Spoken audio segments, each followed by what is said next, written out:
और आशीष नंदी जो कि समाज शास्त्र हैं और लेखक हैं, वो प्रेस कॉन्फ्रेंस कर रहे हैं, क्या कुछ कह रहे हैं सुनाते हैं आपको। In India, which I also said, will be a despotic society. I gave the example of Singapore. I also said that people like me or Richard Sorarji, if we want to be corrupt, I can send his son to Harvard, giving him a fellowship and an allowance fellowship, and he can send my daughter to Oxford. No one will think it to be corruption. It will look like supporting talent. But when Dalits, tribals and OBCs are corrupt, it looks very corrupt indeed. This corruption equalizes as long as this equation persists. Because I do think there is a robust tradition of corruption there amongst the Dalits, tribals and the OBCs. As long as this corruption equalizes, as long as this equation persists, I have hope for the Republic. That also I said. I hope this will be the end of this matter. I am sorry if some have misunderstood me, though there was no reason to do so. Thank you. I'm going to just ask Urvashi to do that in Hindi for any of the Hindi channels. And then 1 minute दीजिएगा, वो दे रहे हैं मुझे, फिर मैं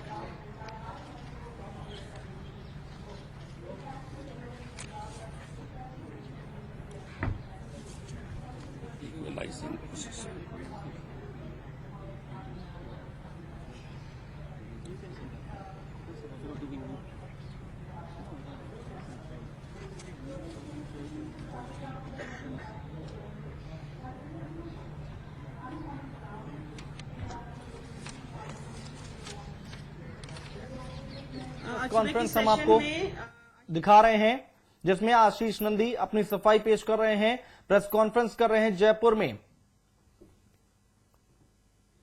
और ये जो कह रही हूं मैं, उन्होंने असल में ये कहा था, उनका ये कहना है कि तरुण तेजपाल जी ने जो उनसे पहले कहा था कि हमारे देश में करप्शन एक इक्वलाइजिंग फोर्स है, उस बात से वो सहमत हैं। और उन्होंने एक उदाहरण दिया था, उदाहरण ये था कि अगर उनका कोई दोस्त उसके लिए नंदी साहब कुछ करें और फिर उस दोस्त की बच्ची या बच्चे को इनकी किसी शक्ति से ये बाहर की कोई यूनिवर्सिटी की फेलोशिप दिलवा दे ताकि उनकी पढ़ाई शढ़ाई सब फ्री में हो जाए, उसको करप्शन नहीं कहा जाता, क्योंकि उस तरह की चीज छुपाई जा सकती है, किसी को पता नहीं लगता, नॉर्मल डीलिंग्स लगती है। लेकिन जब गरीब लोग, अल्पसंख्यक जाति के लोग, शेड्यूल कास्ट, ओबीसी वगैरह कोई करप्ट प्रैक्टिसेस में एंगेज करते हैं तो वो ज्यादा आसानी से दिखती हैं और उनको गिना जाता है। और आगे की स्टेटमेंट आप जरा मुझे 1 मिनट दीजिए, वो कागज देते हैं तो मैं आपको पढ़ के बताती हूँ। ये तो बोल दिया आपने। ये बोल दिया। बट व्हेन ये दिस करप्शन, हाँ, तो करप्शन इक्वलाइजेस। हाँ, तो उनका ये कहना था कि जो पहला उदाहरण दिया था, कोई भी इस तरह की चीज को करप्शन नहीं समझेगा, लेकिन जब ओबीसी, एससी, गरीब लोग किसी करप्ट चीज को करते हैं तो उसकी शक्ल बहुत ही ज्यादा करप्ट दिखती है, देखी जाती है, क्योंकि सब लोग समझते हैं कि ये करप्ट है। मतलब कि अमीरों की करप्शन को नजरअंदाज किया जाता है, दूसरों की करप्शन को नजरअंदाज नहीं किया जाता, उसको करप्शन माना जाता है और उसको सामने रखा जाता है। ये जो करप्शन है, ये करप्शन इक्वलाइज करती है, आपने ये कहा था। और आपने ये कहा था कि जब तक इस तरह की करप्शन रहेगी, मेरे दिल में हमारी रिपब्लिक के लिए कुछ तमन्ना है, I have hope for the Republic, उन्होंने ये कहा था। और उनका ये कहना है कि ये बात कह के वो इस मुद्दे को खत्म यहीं पर करना चाहते हैं। कोई प्रश्न है आपके तो उसका जवाब वो दे सकते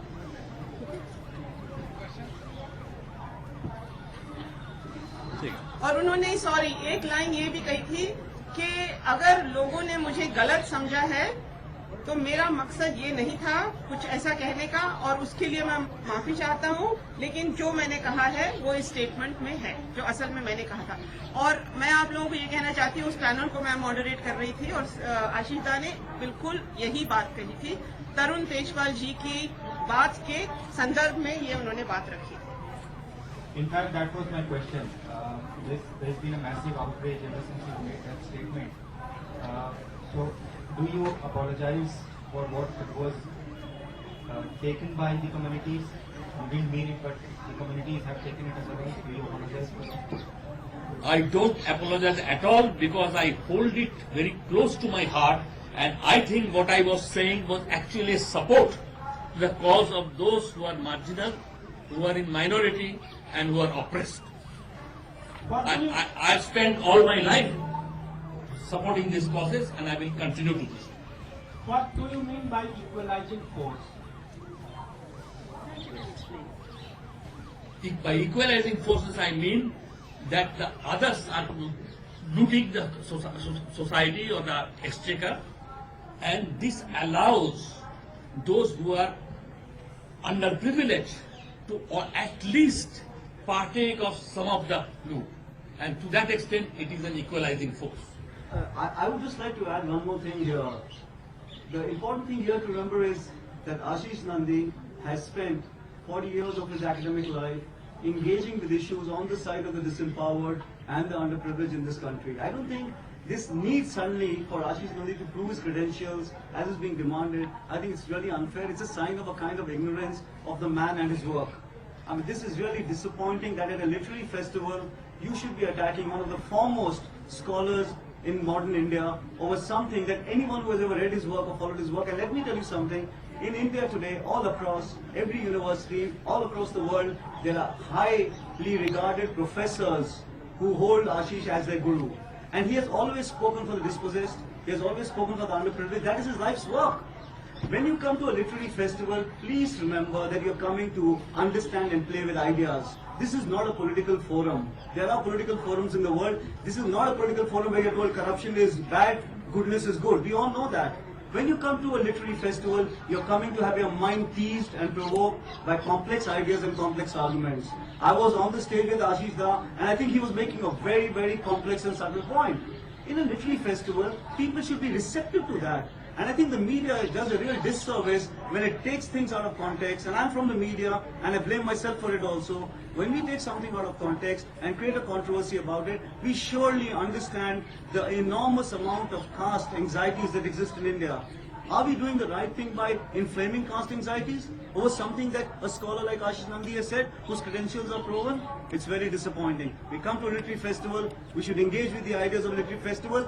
The idea of engaging with ideas is that no matter how unpalatable those ideas are to ourselves, no matter how much we disapprove of that idea, we open our minds to listen to it. When you come to a festival like this, you come to listen to arguments. You don't just come to listen to banalities. And when you come to listen to somebody like Ashish Nandi above all, and I have been listening to him for 20 years, I come to listen to him because I want to understand what is the new thought that he's casting into the public space. And I wish people had taken it in that spirit and not mangled it and made it what it's become. May I just add one small thing? Because I was moderating this panel. I'm just telling you how I understood what Ashish Nandi said. How I understood him was as follows, that for the rich, there are many, many ways of enriching themselves further. Corruption is one major way in which they do this, but it does not get noticed as corruption because the rules are made for the rich by the rich, which is the phrase that Tarun used. But for the poor, there are no ways of economically advancing their lives that are easily accessible to them. And if the poor use corrupt practices in order to socially move upwards, those are targeted and called corrupt, and those are noticed much more.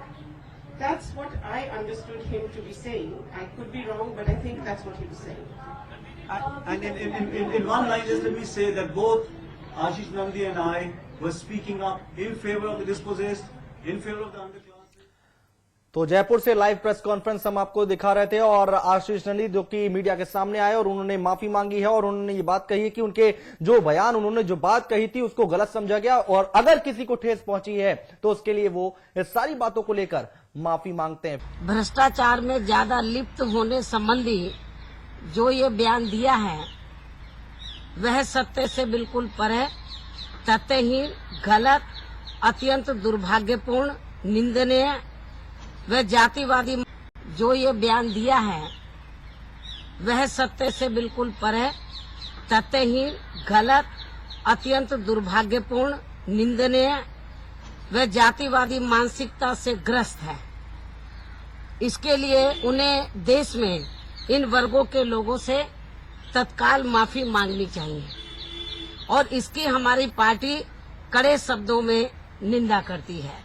और इसके साथ ही हमारी party की ये मांग है कि इस मामले में राजस्थान सरकार को तुरंत ही इनके खिलाफ SC/ST एक्ट व अन्य और सख्त कानूनी धाराओं के तहत मुकदमा दर्ज करके इन्हें जल्दी से जल्दी जेल भेजना चाहिए, वरना पूरे देश में इन वर्गों के लोगों को इनके इस बयान के खिलाफ सड़कों पर भी उतरने के लिए मजबूर होना पड़ सकता है।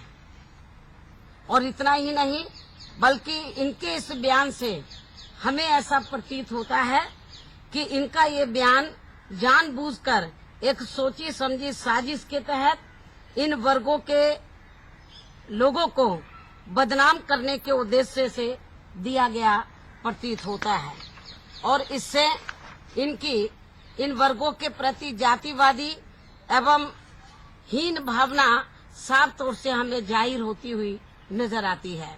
इसलिए राजस्थान सरकार को बिना कोई देरी किए हुए खुद ही इनके खिलाफ सख्त से सख्त तुरंत ही कानूनी कार्रवाई करनी चाहिए। इसके साथ ही इस प्रकार का घोर जातिवादी बयान देने के लिए जयपुर साहित्य सम्मेलन के आयोजकों को भी तत्काल ही श्री आशीष नंदी को सम्मेलन से निकाल बाहर करना चाहिए। तो ये जो कुछ आज राजस्थान की राजधानी जयपुर में जो कुछ श्री आशीष नंदी ने खास तौर से देश के SC/ST और OBC वर्गों के लोगों को एक सोची समझी साजिश के तहत जो बदनाम करने की कोशिश की है, भ्रष्टाचार में लिप्त होने का ज्यादातर इनके ऊपर आरोप लगाकर मैं समझती हूँ कि इसे इन वर्गों के लोग कतई भी बर्दाश्त नहीं करेंगे। और मैं पुनः राजस्थान सरकार से ये मांग करती हूँ कि राजस्थान सरकार को बिना कोई देरी किए हुए तो इस व्यक्ति के खिलाफ सख्त कानूनी धाराओं के तहत कार्रवाई करनी चाहिए।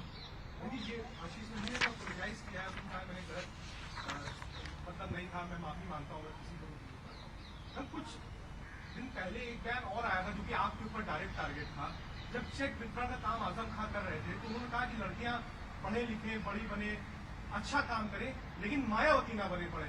ये बयान ये किन्होंने, वो उस व्यक्ति के बारे में मैं ज्यादा कुछ नहीं कहना चाहती। वो व्यक्ति इस किस्म के बयान देने के लिए उत्तर प्रदेश में काफी फेमस है और लोग उनके इस किस्म के बयानों का कोई ज्यादा नोट नहीं लेता है और ना मैं इनके इस व्यक्ति के बयान का कोई ज्यादा नोट लेती हूँ। और जो भी उन्होंने बयान दिया उससे ऐसा लगता है कि शायद उनका मानसिक संतुलन खो चुका है।